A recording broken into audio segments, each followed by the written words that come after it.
Chapter 1 Stinky River Styx.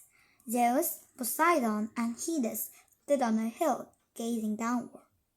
The river wound like a snake through the gloomy valley below.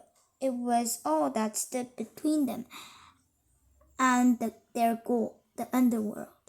Zeus sniffed the air, then wrinkled his nose. "Hey, you! What is that stinky smell?" Poseidon pointed toward the valley with the three-pronged end of his trident. "I think it's that river." The river looked brown and sludgy. There was a giant sign that read, "River Styx." Maybe the sign was written wrong, thought Zeus. Maybe it should really say, "River stinks." Hades gazed happily at the river. "What are you guys talking about? I think it's awesome." "You would, weirdo," said Poseidon. "Well, you know what I think. I think there's no way I'm going near that river. I think that oracle is crazy." Zeus knew he meant Pita, the oracle of Delphi. She sent them here to the underworld on a quest. They were supposed to find the Helm of Darkness, whatever it was. As usual, she hadn't fully explained. She always seemed to expect them to figure these things out of their own.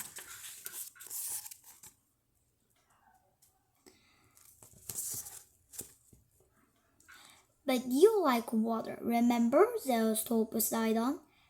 He tried to sound more cheerful and encouraging than he felt.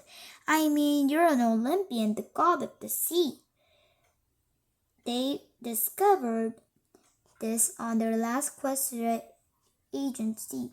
There they found Poseidon's trident in the possession of the titan named Oceanus. The trident was like a pitchfork, only colder. They found Hades on the sea too. However, they also lost Hera. She'd gone looking for the trident on her own. Who knew where she was now? Zeus hoped she was somewhere safe. "I like clean blue rivers," Poseidon informed them, "not stinky, gloopy slunk water. Besides, it's not just the river that creeps me out. It's that whole place down here. It's a honk." The boys looked around in alarm. Where was the loud, deep honking sound coming from? Right then, a sudden spurt of hot steam sprayed up the ground under Poseidon. He jumped a foot high. "Streaming undershorts," he yelled, grabbing it behind his free hand. "Honk! Psst!" Another squirt of hot steam burst unexpectedly from the ground. His one struck Hades. "Youch!" He grabbed his behind and hopped around too. "Honk! Psst! Honk! Psst!" More spurts gushed out from the ground. The one struck Zeus. He jumped in surprise and pain. "Thunderation, that's hot. Let's get out of there," Poseidon called. The boys ran toward the river.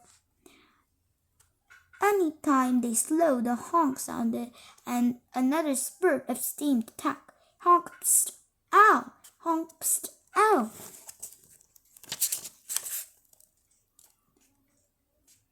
This is the picture. "Last furboat to the underworld," shouted a voice up ahead. Zeus squinted his eyes at the boat.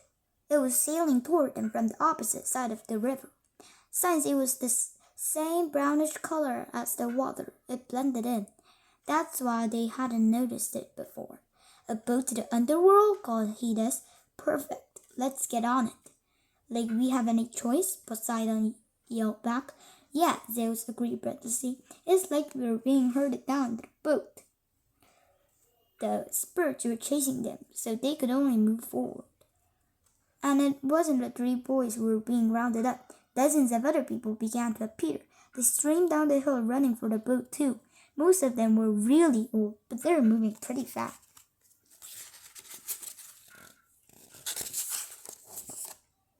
As the boys got closer to the boat, they saw a man on board. He reached up to pull a string attached to the horn. Another loud honk sounded. More hot sparks shot out of the ground around them. Hey, I think that firebolt horn is what's causing the stream to honk out, Zeus told his friends. The three boys dashed the rest of the way to the ferry. Just as they were about to leap onto it, the hand blocked their way. Halt! There is the man who sounded like the horn. He was pale, with long white hair and wrinkled skin. He was wearing a hat with a name, Captain Charon. He peered at them closely. Are you dead? He asked them. Zeus nodded. Breathing hard, that's for sure. Dead tired. We could use a ride. No, I think he means... Hades started to tell Zeus. All right then.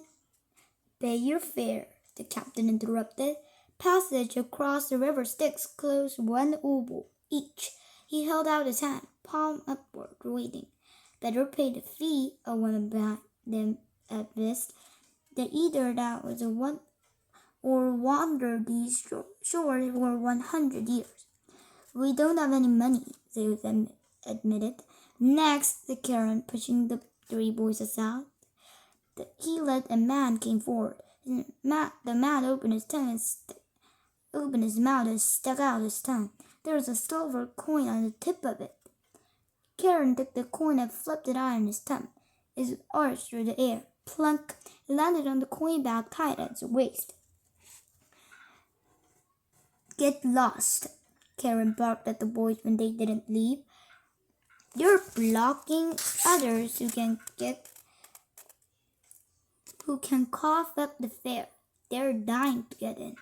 Zeus and Poseidon just stared at them. The firebolt, the captain grinned. That was a joke. Get it?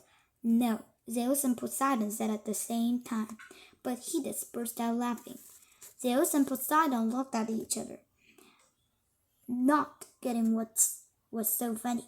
Finally, Charon said to Hades, sounding flattered, someone who appreciates a good joke. Are you with them? He asked Hades, hugging his hand toward Zeus and Poseidon. Hades nodded. Okay then, just this once I'll overlook the fare. Welcome aboard. Captain Charon stepped aside and waved the three boys onto his boat.